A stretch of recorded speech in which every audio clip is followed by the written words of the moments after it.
everyone, welcome back to our channel. I'm Emily, co-owner and designer at Rustic Passion Studio. Today I'm going to show you my botanical greenery coasters. These ones are super fun and popular on our page, so I wanted to teach you guys how to do them. They're pretty simple and easy to follow along. You just need some dried greenery plants and some white pigment paste as well as some gold flakes. They're really pretty. And I was kind of inspired to do these just because I love everything nature and outdoors and plant mom here, so the green really speaks to me and I enjoy those, so as well as apparently a lot of you guys do. So I will list all my products that I use linked down below, as well as the resin that I use and a discount code for you. And check out this cute shirt I got in. A little tie-dye, or not tie-dye, but bleached tee. This is an SVG design that I also designed that has been really popular lately. So I will put a link to that in the description box, as well as where I bought this shirt from another small business that happened to use my SVG and I noticed it, so I snagged that up. But if you have any questions, leave them below and let's go ahead and get started.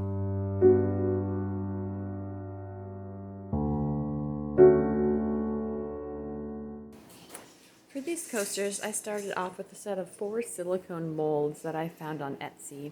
I like to do all my coasters in one go around so that they just have a cohesive look rather than doing 2 at a time so that they all look like they go together. I started by mixing up 200 milliliters of epoxy. These are going to be a multi-pour coaster set. So for 200 milliliters, I estimated about 50 a piece. And then 2 of them are going to be identical, and then another 2 will also be identical. So I am using this white pigment paste I found on Amazon, which I will also have linked below. And you just need the smallest little amount on the popsicle stick here, and that is going to tint the resin completely opaque. And then once my resin was mixed up, I wanted the white on the bottom 2 coasters to be about a third or maybe just a little bit more of the coaster itself. So I measured out 20 milliliters for each, so 40 milliliters total to pour onto those bottom 2 coasters. And that's what I have here in the white that I'm mixing up. You'll see as I pull the popsicle stick out that I'm checking for how opaque or how transparent the white pigment is. If you can still see through your resin and see the white or see your popsicle stick, then add a little bit more white tint to it.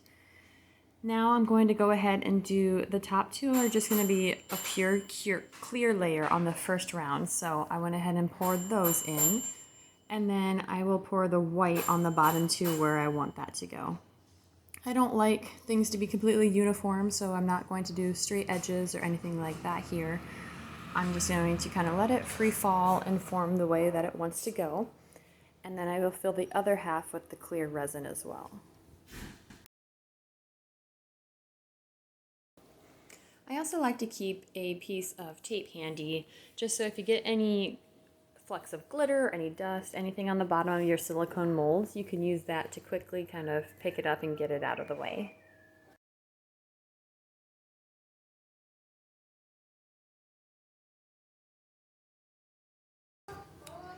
The next part I'm going to move on to is the gold foil flakes, and I just have a larger container of flakes here. Sheets would work just as well, and I'm just pulling a few pieces off and kind of laying them on these bottom ones. I want them to go down the middle, so I'm just kind of laying them along there, just a couple of larger pieces, and we'll break those up a little bit later. For the top, I'm going to mix it in throughout the entire clear resin portion, so I'm just going to lay a couple larger pieces of flakes up here as well, and then we'll go ahead and mix those in. Once you get all your pieces laid down, you're going to go ahead and start mixing them into your epoxy.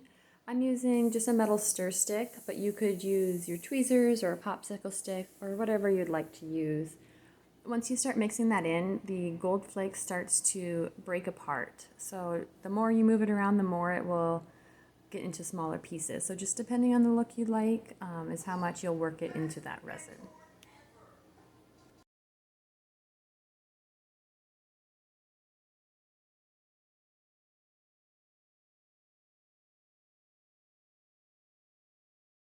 Once I get the gold flakes to how I like it, I go ahead and use the same stir stick and just kind of blend that connection point between the white and the clear epoxy so that it's not such a harsh line, but will just kind of flow smoothly and nicely into each other.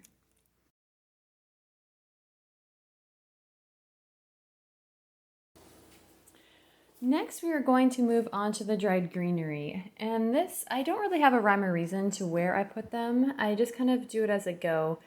I did set out a few pieces ahead of time that I kind of knew I wanted to incorporate, but didn't really have a plan until I started making them. And I just bought a large pack of dried greenery off of Amazon so I'd have some variety.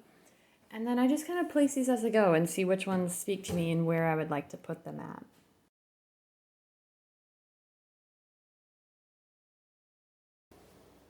You'll notice as I go along and place the greenery around the coasters that I push them down into the resin. You want to be careful doing this as they are very fragile, very thin, but I like to just get a coat of resin on both the top and the bottom of them so that they'll be fully coated. While you do this, I've also make sure that I get them facing the right direction. So the bottom of the coaster that's in the mold is going to be the top when we take them out. So on the greenery, sometimes one side's a little bit brighter or prettier than the other side, and you want to make sure that that's facing the top. So make sure you flip them over and get them where they need to be, and then get them coated with the resin. Once your greenery is all placed, you are done with the first pour, and you're just going to let them dry. I'm using the KS Lickety Split resin, so I only needed to wait about 4 hours for them to be dry enough to move on to the second pour. Now the top two coasters that were clear in the first layer are going to get a layer of pure white behind them. And then the bottom two are just going to get a layer of clear on top.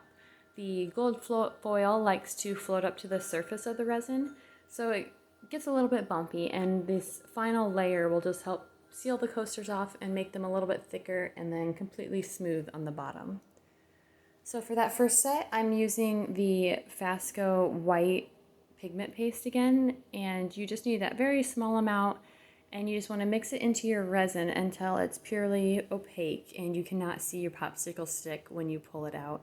If you can still see it, just add a little bit more of that resin. I wipe my stick off a lot because it does stick to that wood pretty good, so I like to wipe it off and get it into the epoxy and thoroughly mixed in. I mixed my resin in 2 sets this time. I did 60 milliliters for the top two for the white, and then another 60 for the bottom two for the clear. And I'm just going to go ahead, once that's all mixed up, and pour approximately 30 milliliters a piece onto each of those top 2 coasters.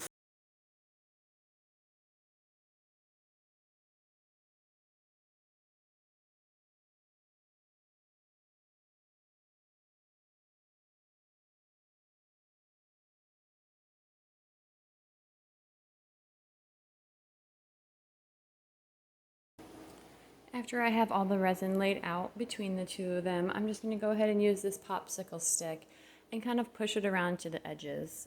Epoxy is going to only want to go where it's been, so you want to make sure it gets all of the edges all the way around the coaster so that you don't have any open gaps or open bubbles in between there.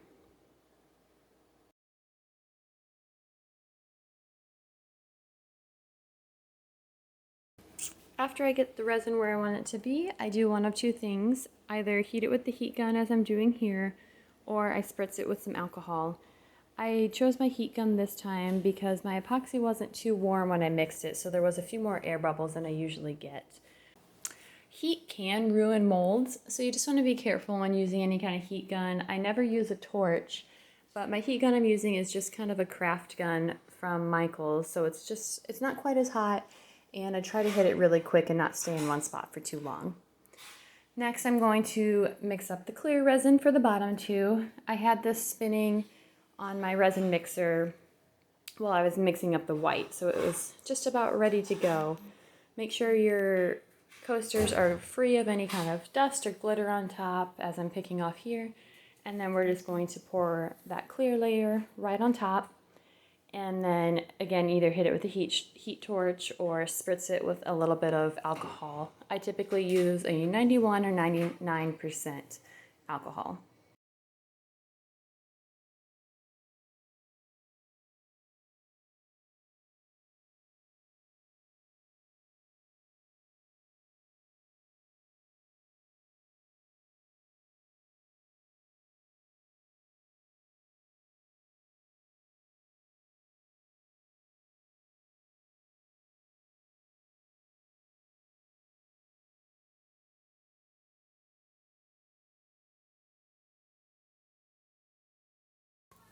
After that second layer is poured, I'm going to go ahead and wait a full 24 hours for my epoxy to cure before taking them out of their molds. This is the fun part where you get to see the creation from the front side. I like to kind of go all the way around the mold and peel it back just a little bit before demolding the entire piece, just so that you don't put a lot of pressure on your silicone and to make sure that they're going to last as long as they possibly can.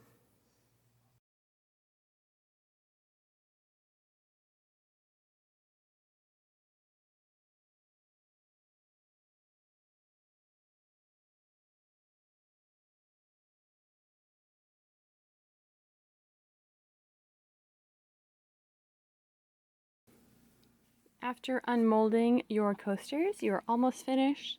And the last thing we have to do is just to kind of put a beautiful gold edge around all of them. I like this Deco Color marker or paint pen that I got off of Amazon to do this. And you just have to shake it really well and you push the tip down to get it started and flowing. And occasionally I push it down a few times while going through this process as well. I go ahead and get the paint all the way around the coaster and make sure you hit any little crevices, little turns that are within there and get everything coated really well. You won't be able to go over this a second time, as if you try to go over top of the dried paint marker, it just kind of takes it off again. So you want to get it coated good on the first try.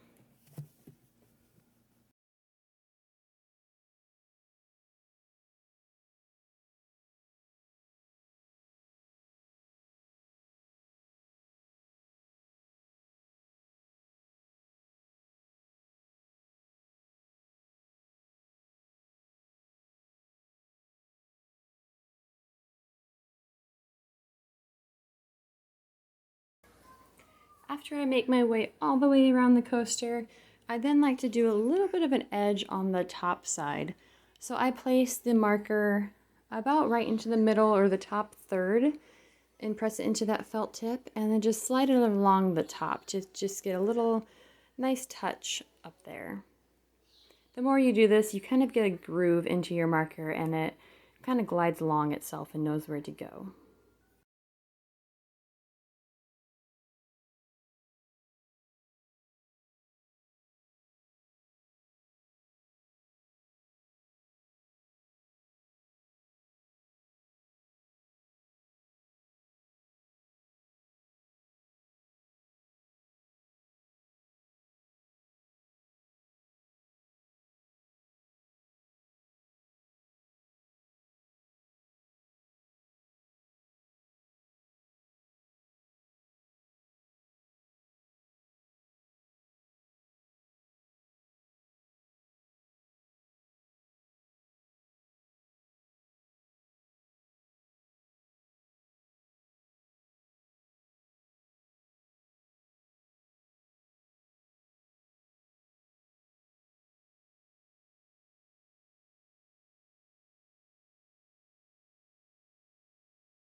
Thank you for checking out this tutorial and following along. I can't wait to see what you guys make with it. And anything you make, go ahead and use the hashtag RusticPassionStudio so we can see it and check it out. If you don't already, go ahead and like and subscribe to our channel so you can continue to see all of our future tutorials. Thank you.